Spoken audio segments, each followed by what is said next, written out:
So welcome everyone to our webinar this afternoon, Help Us Rise, Solutions to End Economic Abuse.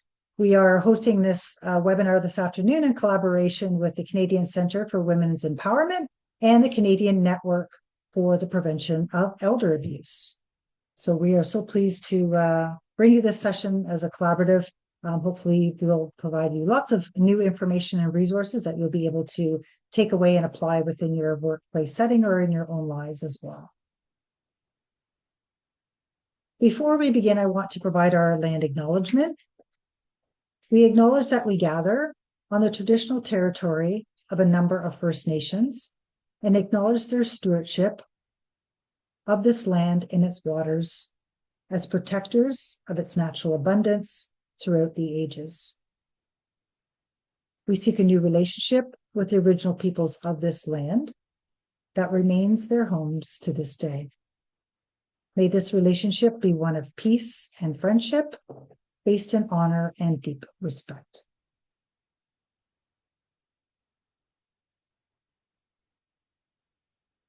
Just a few logistics before we begin our session. Everyone's cameras and microphones will be muted. We do encourage you to make comments in the chat box, and we will be posting links to resources that will be shared by our speakers today in the chat box, and those will also be posted on our websites after the session as well, so you will have access to those. We will encourage you to post your questions in the Q&A box, and we will have time at the end of the presentation to address those. We may remind you to put your questions in the Q&A if you accidentally put them in the chat box. Sometimes we find the chat box gets busy, so we want to make sure that we don't miss your questions because they're so important. The other reminder is that we do again have the ASL interpreters with us, so we're privileged to have them for our webinar. As I mentioned, you can enable closed captioning at the bottom of your screen with the CC button that you can turn on or off. And you can adjust the layout of the speakers with the grid box that's at the top of your screen where the speakers are to your preference. We are recording today's webinar, and it will be shared on both the Canadian Network for the Prevention of Elder Abuse website and our website after the session, probably in a couple days, and again, as well as the links and resources that are shared. And at the end of the session, we do appreciate your feedback. So if you have time and you would like to give us your feedback on what you've learned and how you may apply that information and suggestions for future topics, that would be greatly appreciated. There'll be a little pop-up link at the end of the presentation today, as well as a link and a follow-up email that we provide with the link to the recording. Just a reminder that this is a public forum, so we do respect people's privacy and confidentiality. If you have a certain personal circumstance that you would like further information or support with, please reach out to our organizations. We'd be more than pleased to provide some support. You can call our office at the number on the screen, or you can contact us through our website, and you can indicate what you're looking for, and we will connect with you after. Our contact information will be available for all organizations at the end of the session as well today. Just a little bit about our organization if you haven't participated in our previous webinars. Our vision really is to make sure that seniors are free from ageism and abuse, where human rights are advanced, protected, and respected. We are funded under the Ontario government, under the Ministry for Seniors and Accessibility, where we implement Ontario's strategy to combat elder abuse. One of the pillars of that strategy is to do education and awareness, and that is why we do many of these webinars for our outreach, including today's. We have a number of other sessions coming up between now and the end of the year.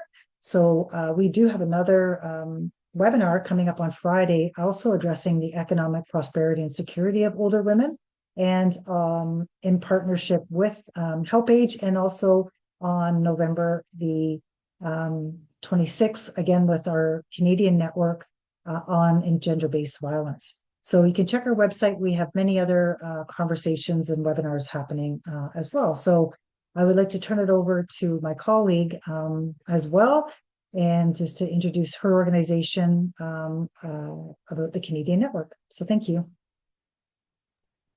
Thank you, Rayanne. Hello, everyone. It's very nice to see you all today. Thanks for making the time.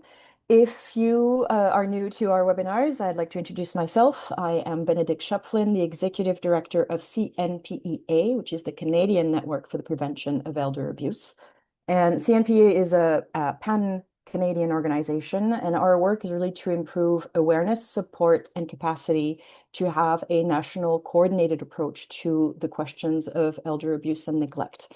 And so, a lot of our work is focused on knowledge mobilization and education, as well as policy reform. And we do this through a lot of collaborations with fantastic organizations. Many of them are in what we would call the aging sphere, and others are also just focused on issues that are quite relevant to older people as well. So this is why we are so pleased to have today the Canadian Centre for Women Empowerment, CCFWE. We've invited them to speak today because from November 1st to November 26th, they ran a campaign called Help Us Rise. It's a national initiative that's focused on raising awareness about economic abuse and advocating for the empowerment of survivors. It's held in November to align with Financial Literacy Month and Domestic Violence Awareness Month. So today they're going to be telling us about not only their campaign, but the importance of focusing on structural barriers that survivors of economic abuse face. Because, particularly when it comes to securing and maintaining housing, as it is a very important piece of the puzzle when someone is trying to leave a domestic violence. So today we're going to hear from Lauren and Nicola.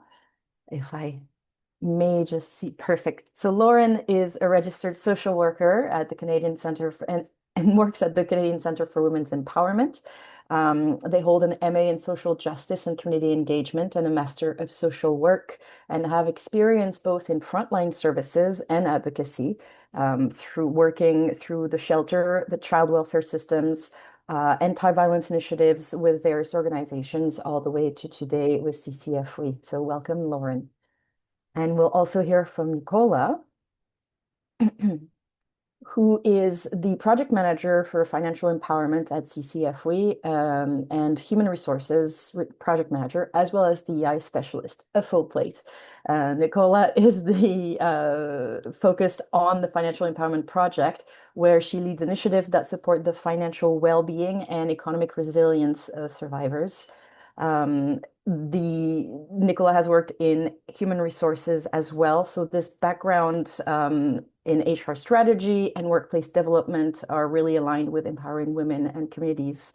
So Nicola, has more than 10 years of experience supporting and mentoring women who've experienced domestic abuse and systemic barriers, and is aligned and committed to fostering equity, belonging, dignity, and long-term impact through survivor-centered programs.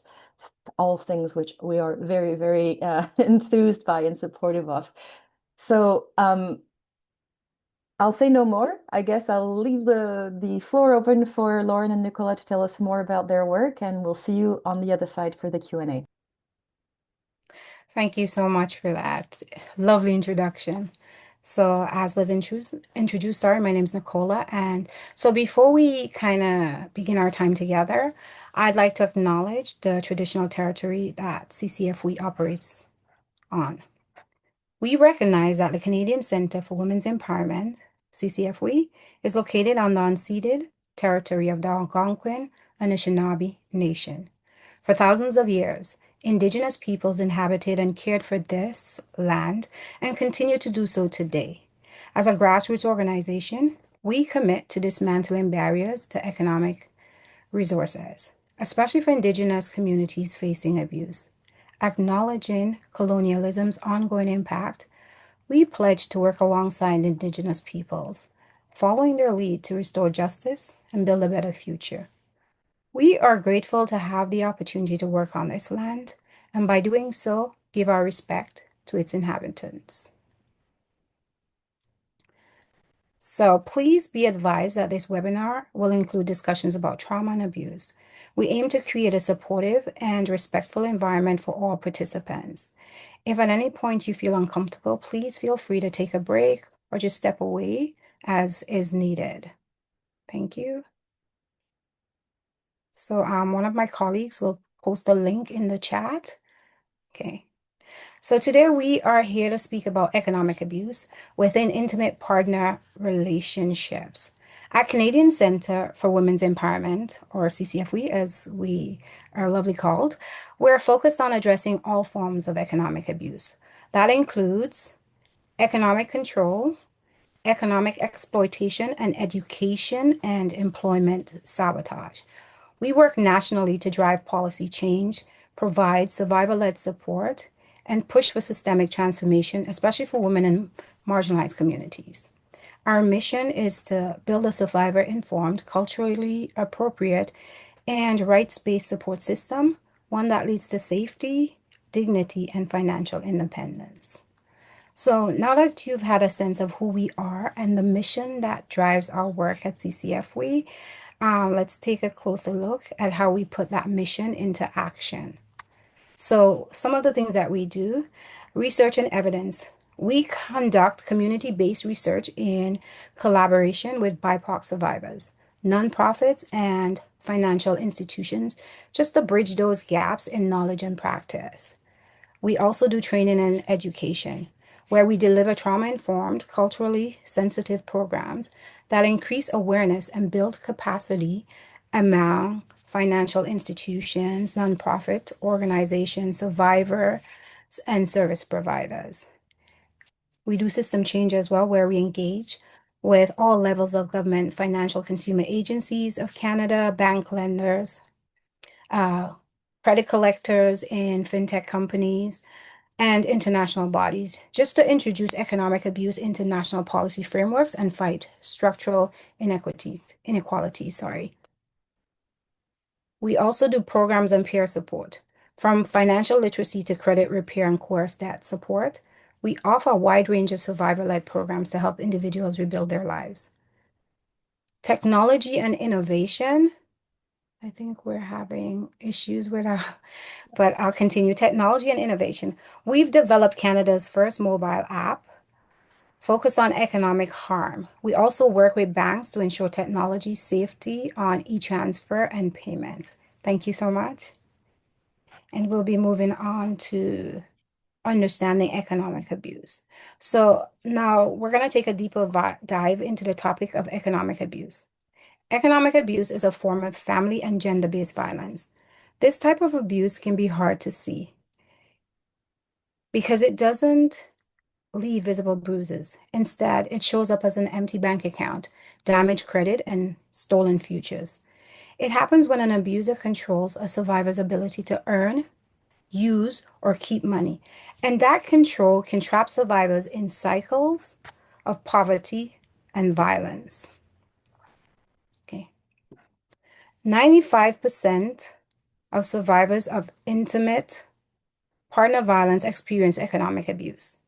In our 2021 Ottawa research, 93% of survivors said that they were denied access to their own income, whether that's from wages or government supports. 94% have had their rent or bill money spent by their perpetrator without their permission, and 84% had debt accumulated in their name, while over 90% had no control over major financial decisions in their household. Now, these aren't just numbers. They represent real people who are often silenced, trapped, and left without any sort of options. Economic abuse can take many forms, but today we're going to focus on three main types. The first one is economic control. Now, this occurs when an abuser limits or completely controls a survivor's access to financial resources and decision making. For example, they do it by monitoring or restricting all the survivor's financial activity, denying access to bank accounts, credit cards, or even cash. They force survivors to ask for money or live on a strict allowance. The second one is economic exploitation. Here, the abuser doesn't just control money. They actually damage the survivor's financial standing. And this can look like maybe stealing money, assets, or property, coercing or, encouraging the survivor to sign financial documents or just take on debt. using the survivor's identity to commit financial fraud or open credit. And finally, employment and education sabotage. Now, this type of abuse targets a survivor's ability to build independence. It happens when an abuser controls or limits their access to work or education. The impact can be even more severe when the survivor works alongside their partner. Abusers may prevent them from working or attending interviews, harass them on the job, interfere with childcare or transportation to sort of interrupt or block work or school attendance. Sorry, excuse me. So now that we've explored the broader concept of economic abuse, let's take a closer look at how economic abuse shows up in the lives of senior survivors. Economic abuse is one of the most common forms of abuse experienced by senior survivors. Many have been financially dependent on their abuser throughout their lives and may have been prevented from seeking work or developing independent sources of income. Further gaps in education and careers can limit their options to leave these relationships, which makes it even harder to rebuild financial independence, thus increasing their economic vulnerability. Age is also a contributing factor. Ageist beliefs that senior women are not in need of money or are even capable of managing their own finances. This can reinforce economic control and exploitation within relationships. Senior women are also more likely to experience social and physical isolation from their family, friends, and community supports. This lack of connection can increase senior survivors' vulnerability and make it even harder for survivors to recognize the abuse their experiences. And survivors also may be reliant on their abusive partners for care and other specific needs, or vice versa. This can add a complex layer to the relationship, as caregiving relationships can deepen dependency and limit a survivor's ability to seek help or even leave. For seniors in equity deserving groups, such as Black women, newcomer women, First Nation, Métis or Inuit women, women with disabilities, and gender diverse individuals, these experiences can be even more complex. The intersection of ageism, racism, sexism, and other forms of discrimination can increase a senior survivor's vulnerability to economic abuse, and it limits their access to safety and support, further isolating. Language barriers and limited knowledge of Canadian systems can further prevent senior survivors from rebuilding financial independence. So now that we've spoken about that, we're also going to look at the impacts of economic abuse. One of the impacts is financial. Survivors are often left with coarse debt, damaged credit, and even bankruptcy. This makes it harder for survivors to even regain their independence, as they struggle to secure housing, employment, or rebuild financial stability. For senior survivors, economic abuse can impact savings and pensions, while ageism may create additional barriers when seeking employment. Physical impacts. Survivors who experience economic abuse may experience high levels of anxiety, depression, post-traumatic stress disorder, suicidal thoughts, and social isolation. Survivors can also face heightened health conditions, including cardiovascular and gastrointestinal. I always mess up this word, forgive me. Gastrointestinal diseases, issues during pregnancy, and chronic stress. Further, limited access to money can mean skipping meals or essential medical care. This can include not being able to access required medication or procedures, which can have long-term and detrimental effects. There's that emotional and psychological aspect as well. Survivors report high levels of anxiety, depression, post-traumatic stress disorder, and suicidal thoughts while experiencing economic abuse. Many survivors experience social isolation and are unable to afford to connect with support networks or communities. Shame and stigma can also impact a survivor's ability to move forward. The long-term impacts are even more strenuous because economic abuse can trap survivors in ongoing cycles of financial insecurity.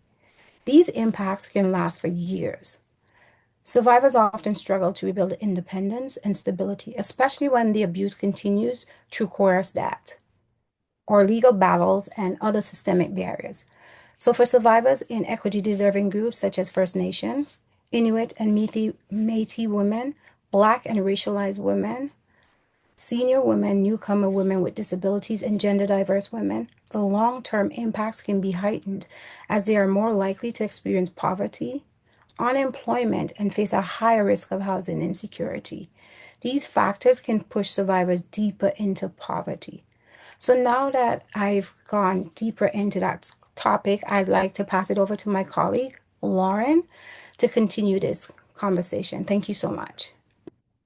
Thanks, Nicola. So, as Benedict mentioned, we're doing a campaign this month, and our focus is around housing and the intersections with economic abuse. So, I'm going to speak a little bit to that piece. So, according to one of our national studies with service providers, 79% said that clients stay in abusive relationships due to lack of housing accessibility. So, economic abuse can trap survivors in abusive relationships because of the limited, safe, and affordable housing options. If survivors can leave, they often face a highly competitive and expensive housing market or long wait lists at emergency shelters. Additionally, women are disproportionately in low wage and precarious work, which can further impact their ability to leave and afford housing. So, for senior survivors, economic abuse can undermine their economic stability, especially related to their ability to secure and maintain housing. So, in today's competitive housing market, senior survivors may face additional barriers. That can include discrimination and ageism from landlords, past credit or rental history problems, and high rental costs. Accessibility is also a big issue. So, for example, emergency shelters and transitional housing programs may not fit the needs of senior survivors, such as health and caregiving needs. They're often not equipped to accommodate the needs related to age, disability, or long-term care. Limited accessibility, a lack of age-appropriate facilities, and a lack of staff training can make these environments difficult for senior survivors. As a result, senior survivors may be forced to remain in abusive relationships due to lack of suitable options. So now I'm going to move on to just discussing the structural barriers. So according to another national survey done by us, 74% of service providers reported there is a lack of available support systems for survivors of economic abuse. So one of the main challenges we've seen is there's no consistent definition or recognition of economic abuse in Canadian legislation.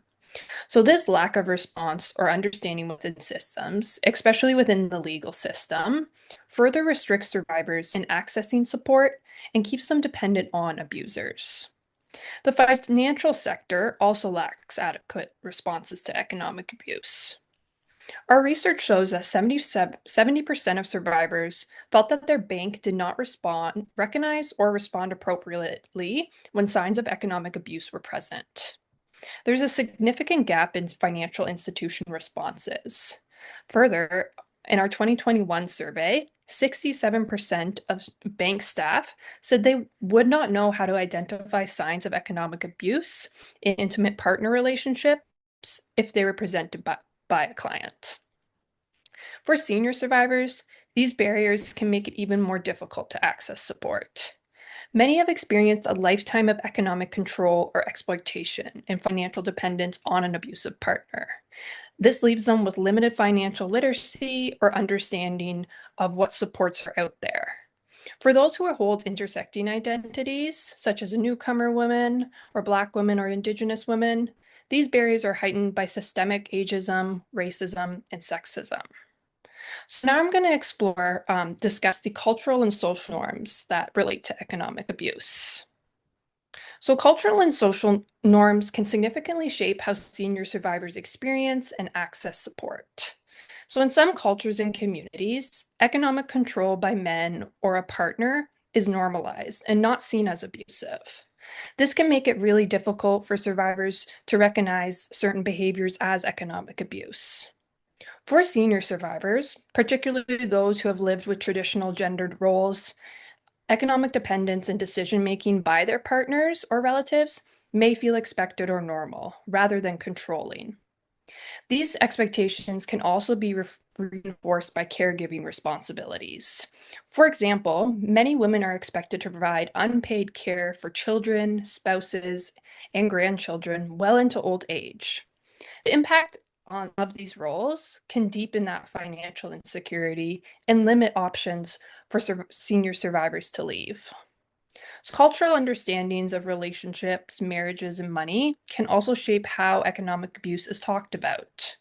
Senior survivors may face fear of stigma, shame, or loss of relationship and community in disclosing abuse.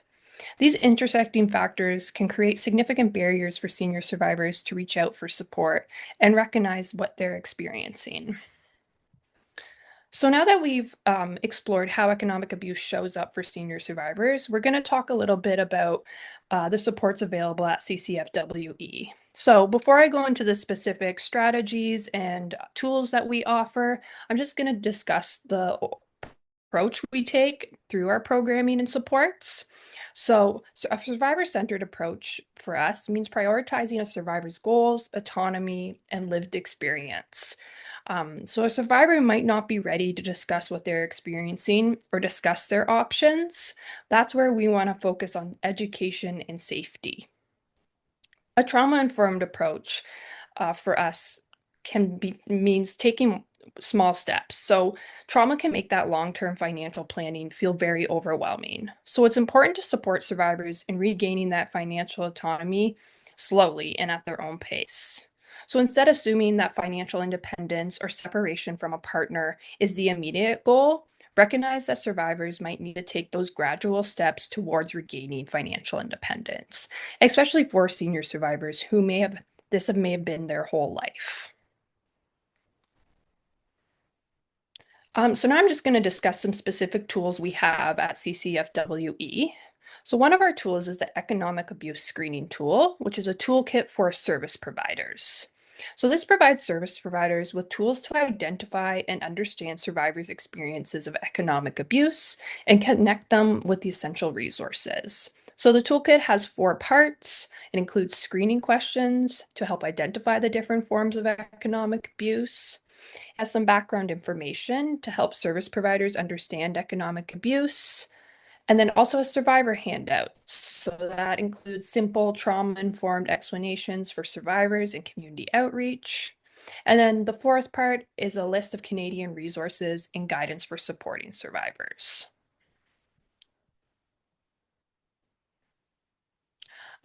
Another tool that we suggest is financial safety planning. So this is the process of supporting survivors to assess and understand their financial resources, to protect themselves from the risks of economic abuse, and to help them rebuild after economic abuse. So it also includes some general strategies for survivors to stay safe. But safety planning needs to be personalized for each survivor. So these strategies are based on our research with survivors across Canada, but might not necessarily apply to every survivor. So I just want to reiterate that using a survivor-centered and trauma-informed approach in safety planning is making sure the survivor leads that conversation and it meets the needs of the survivor. So as service providers, our role is to offer those tools and education, but not define safety on behalf of survivors. So some strategies that we suggest around financial safety planning is opening a new bank account or updating banking information. So we encourage survivors to open an account in their name only if possible. If that's not possible, encourage survivors to start saving money where they can. So whether that is with a trusted friend or a trusted service provider, but starting to build up their own income in a way that feels safe for them. Another strategy we suggest is changing passwords and PINs for utilities and any online banking accounts. So this can ensure if an abuser doesn't have continued access to any online accounts. Also reminds survivors to update account recovery emails or contact information. We also suggest to keep and make copies of personal and financial records. So one suggestion is related to that is developing a private financial inventory. So that's figuring out all your different finances. So whether that's what your income is, what your assets are, debts, loans, and then identifying what's yours and what's joint with your partner. This can just give survivors an idea of what their current financial status is and kind of what they need to prioritize when they are rebuilding. We also suggest keeping any documentation in a trusted, secure location, such as with a trusted family or friend, or a safety deposit box that only they have access to. We also encourage survivors to regularly obtain a credit report and to help them monitor their financial activity. So this could flame any unauthorized access to their financial accounts and also give them that idea of what their financial situation is at that point.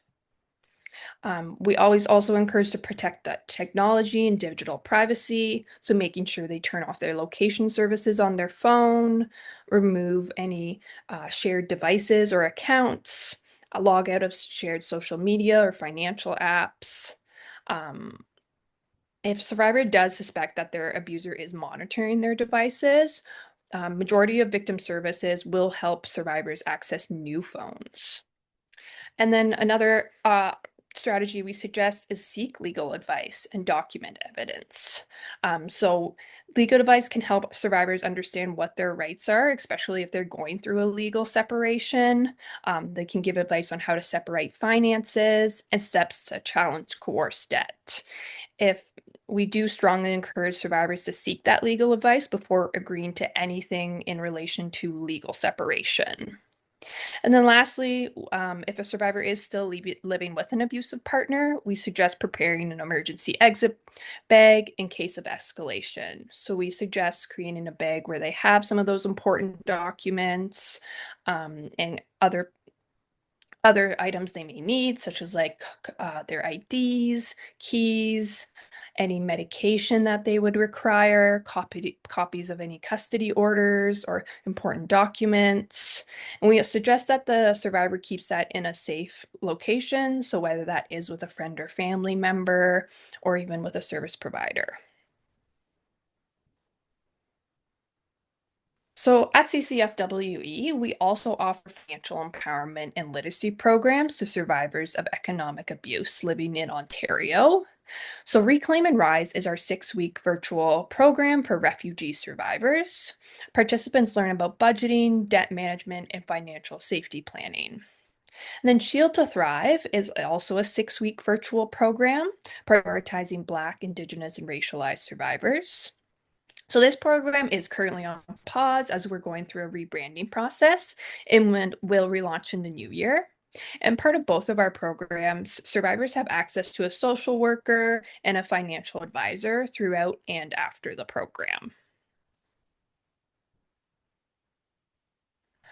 Another tool we offer is the STEER app, which stands for a support tool for economic abuse recovery. And it's a trauma-informed web and mobile app that prioritizes security and privacy for survivors of gender-based violence.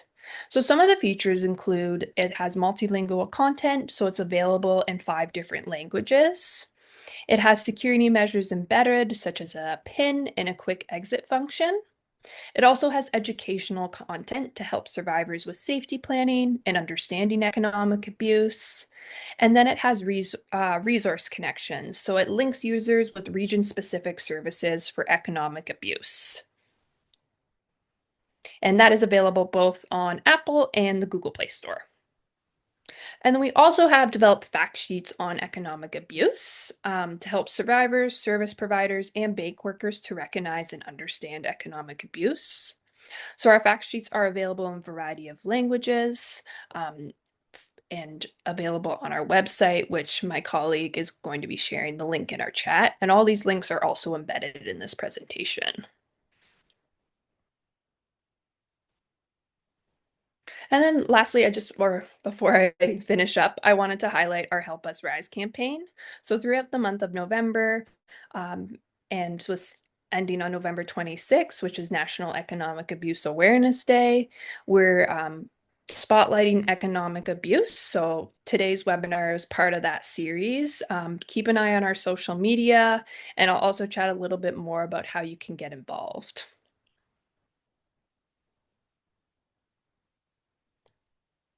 We also have some upcoming events and resources specific to the Help Us Rise campaign. So on November 18th, it's the Global Summit on Economic Abuse. So there'll be leaders from across the world gathering to talk about economic abuse. And our founder and CEO, Messi, will be one of the speakers at this event. We're also hosting a panel discussion on November 20th, specifically around making housing safer for survivors. And that link for registration will be shared. And then we also have developed a fact sheet on economic abuse in housing, as well as we recently published our femicide brief, which includes calls for actions for all government levels. And we're also asking folks to sign on. So we'll discuss that a little more and we'll share the links in the chat as well. And just before I finish off, I just wanted to briefly mention the Code of Conduct. So since the Code of Conduct for delivery of banking services to seniors was released in 2019, financial institutions have to implement and report on processes to support survivors facing financial abuse. We're excited to announce that the government recently announced to develop a similar code of conduct on the prevention of economic abuse that we've long advocated for. So it is voluntary, but it sets clear expectations on how financial institutions can identify, prevent, and respond to economic abuse experienced by anyone. And we'll be hosting a webinar in the new year with Elder Abuse Prevention Ontario in the Canadian network to talk a bit more about that code of conduct and how that relates to the senior code of conduct.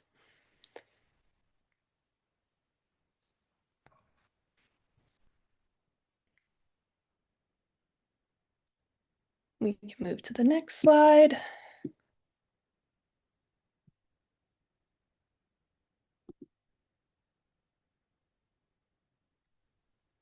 Oh no, What are will we you do? stuck? Oh, Yes, I think we're a little we are stuck. frozen. That's okay. The last slide is just some extra resources that we suggest. And then we can send those out as well to participants just individually. But they're just some external organizations that are supporting survivors and just some external organizations that provide financial literacy support. Thank you so much, Lauren and Nicola. Before we move on and to the Q&A, well, I guess it's already kind of entering Q&A territory, but there are a couple people who are interested in the Global Summit on Economic Abuse that you just mentioned. Is this Yeah. something that is going to be accessible, say, by Zoom, by anyone to listen in, or yeah? Yep.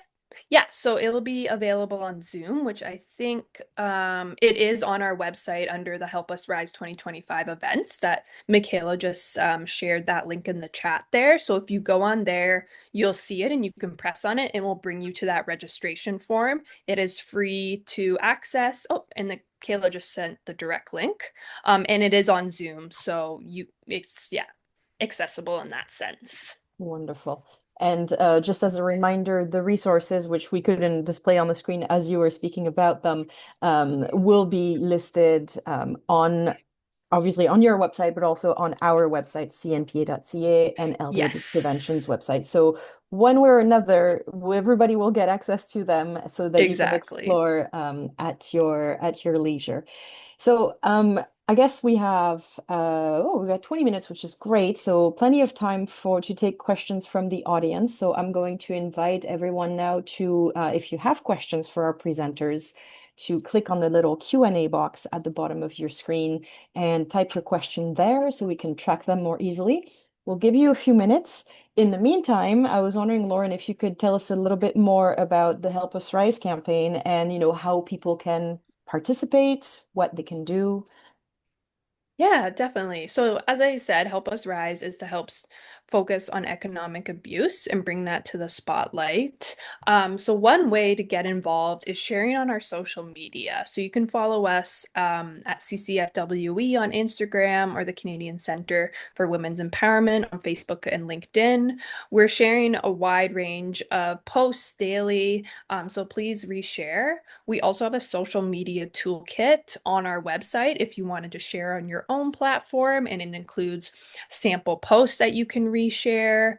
Um, yeah, so social media is a big component of this campaign, so we would love that reshare and collaboration at any sense. And then also attend our events if you can. Like for folks, thank you for coming today. As I stated, those few other events that are upcoming, please attend, follow us as well on social media so you can keep updated on what we're doing, and reach out for collaboration. Make sure we share our emails at the end of this presentation. So if you have any questions or concerns or interested in collaborating, we're always open to collaborate.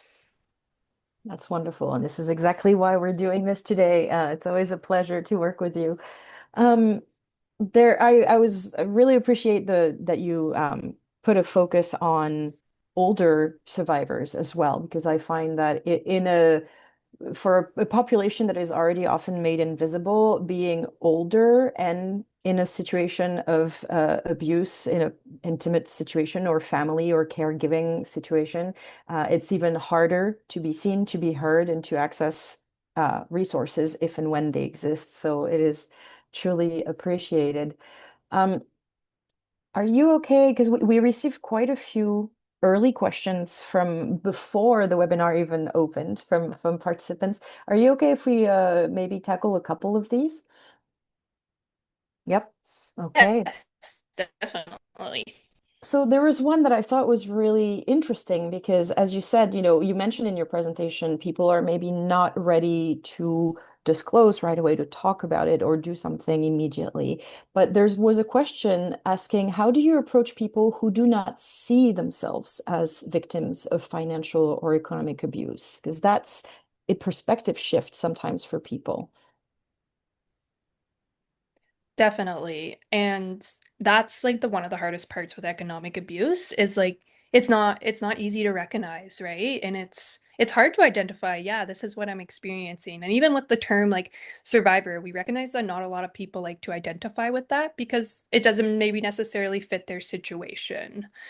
So one suggestion that like I um suggest for like approaching survivors is like meeting them where they're at. So if they're not ready to kind of identify or hear that like, hey, this is abuse, take that like financial literacy approach and like using that from like a personal standpoint to be like, hey, I recently attended this financial literacy course and it was really helpful. And so try to focus around education rather than saying, hey, this is what you're experiencing, you need to get help, right? Because Mhm.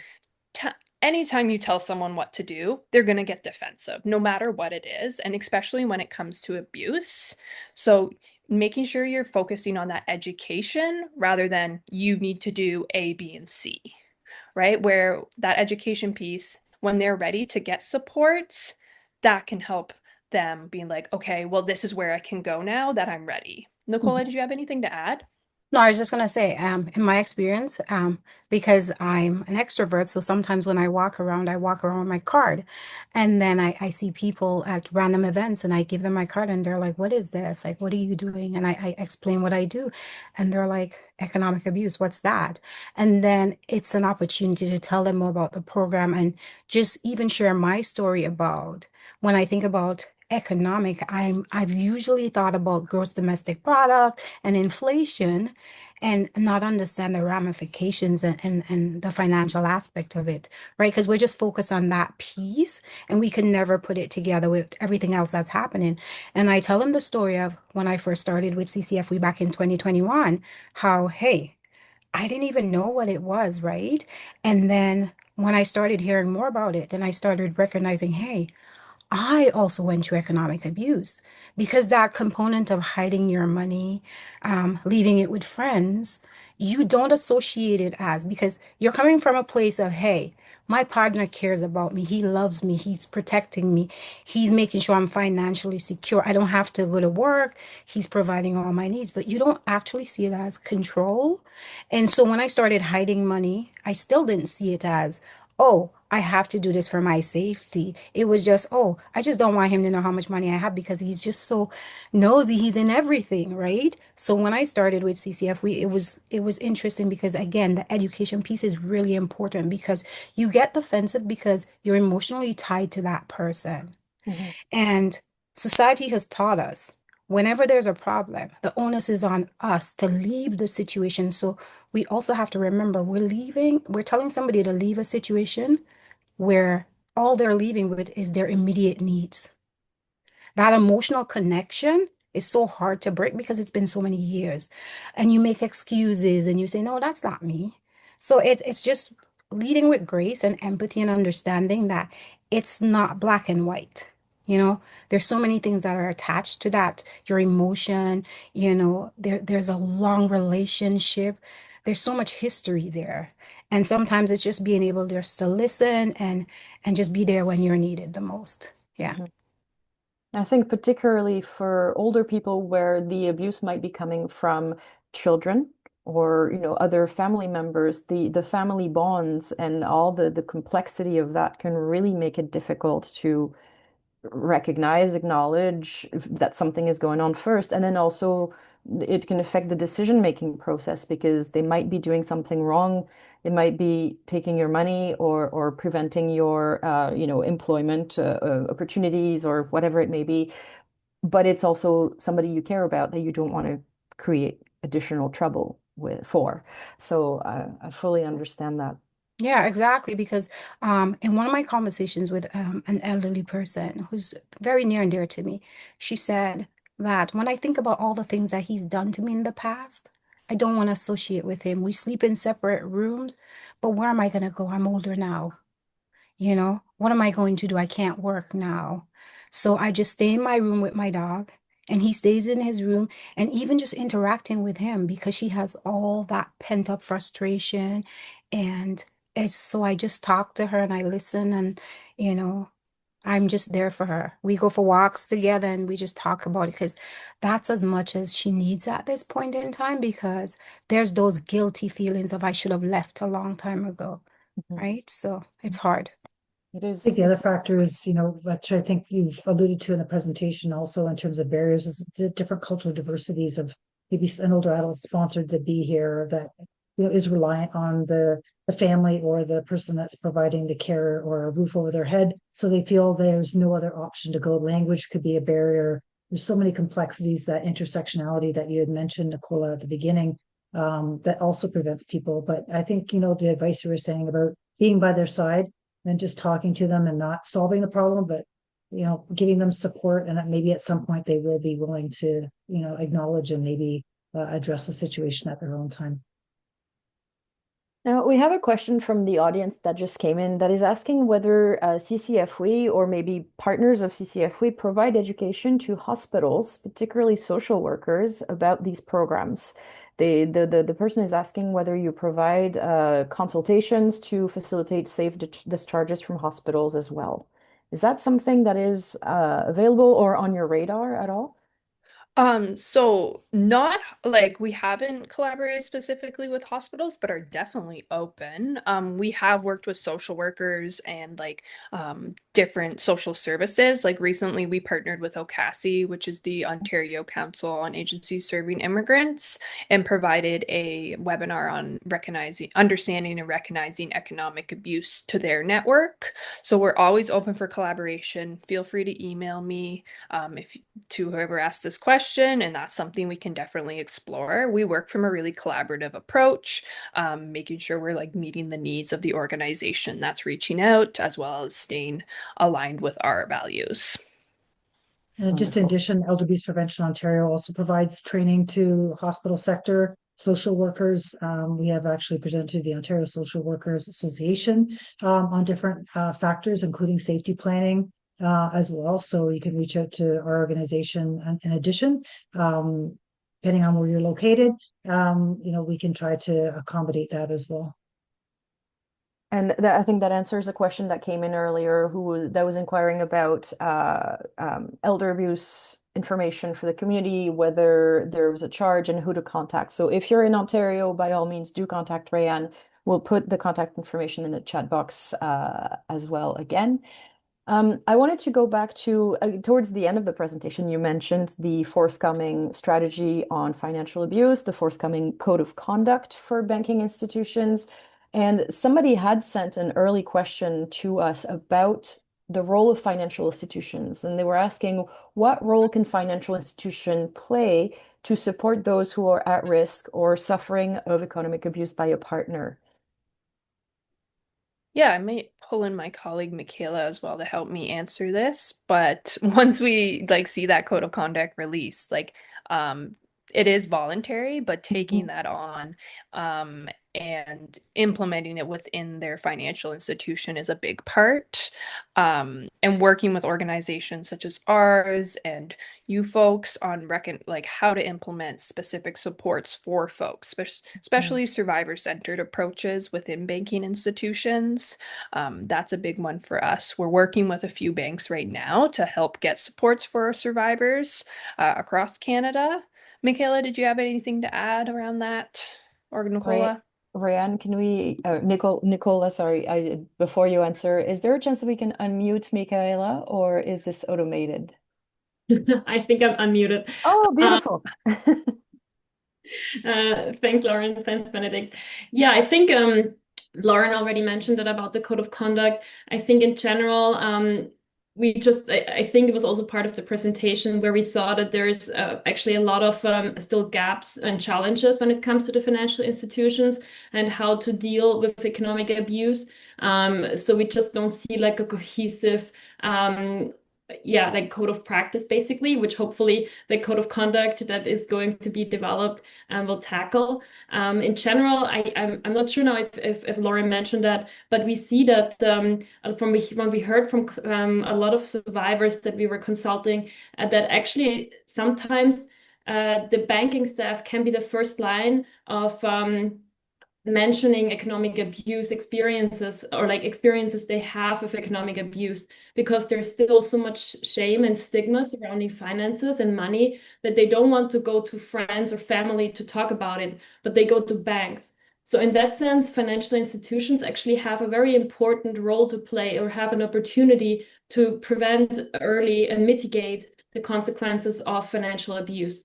So in that sense, we are also really working together with financial institutions, also through our task force that is like a group of representatives from various financial institutions to kind of tackle those challenges and also make financial institutions aware of them.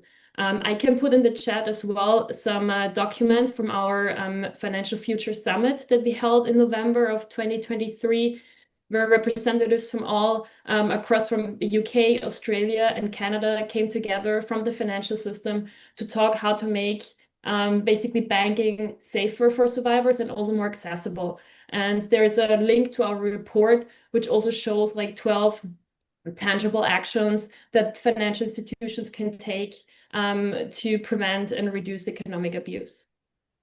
That's wonderful. Thank you. Don't mean to cut you off if you have more to say. Nope. Okay. And Nicola, I'm sorry. I totally jumped over you. No, no, Did no, you no, have... no. That's perfectly fine. Michaela answered the question. Perfectly Okay. fine. I've seen a few comments come through, questions/comments that have to do with the fact that in some cases for older people, there's also matters of health. So you might be critically ill, you might start developing cognitive challenges and experiencing economic abuse as well, not necessarily have the capacity to react or do something about it. And the person, or actually several persons, asked, how does one take action in these situations? And Rayanne, please jump in if you want to add something as well. Yeah, Ryan, did you want to start and I can add on or? No, Do go you have a ahead. preference? I was typing Okay. something, so you go first and then I'll add on. Sorry. For sure. I think one of the important, like one of the most important aspects is that holistic approach and like wraparound support. Like financial literacy and empowerment is one piece of it, right? It's not the whole picture, and making sure that, especially senior survivors have access to wraparound support. So having access to a social worker and care workers that are checking in on them and making sure they have those supports is a really big piece of it, right? Because if they're isolated from those supports, then that's going to be the difficulty of getting them supports for specifically economic abuse, where when we have those wraparound, those things aren't slipping through the cracks and getting ignored. Rhiannon, did you want to add anything else? Yeah, no, I agree. And it's just more, it's that continuing the conversation. I think sometimes people, Yeah.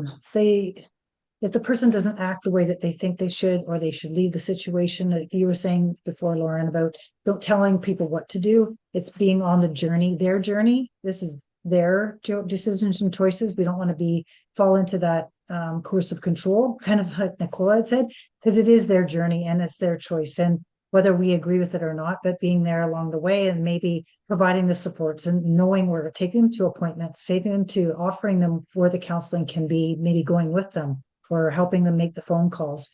Because at some point, maybe they will choose to take more action than's happening right now. And it could be slower. Someone may leave. I had a phone call this morning, and it was an intimate partner violence. It was a male that was being victimized, and same thing about wasn't ready. But being there, giving them a support, the safety plan until the person is ready, right? So I think we just have to. It's hard for us as providers because we want to help and we want to jump in. That's our natural instinct to sit back a bit, and then walk with them through that process. I love And that. Yeah. And I think that piece, it's like no matter what age you're at, you still have autonomy to make your own Mhm. choices. And we need to respect that, even if it doesn't align with necessarily how we would move. Yeah. Having a sense of agency again on your life is kind of like the first main important step. Since you are maybe in a situation where your agency has been taken away, giving it back and letting the person decide for themselves is important.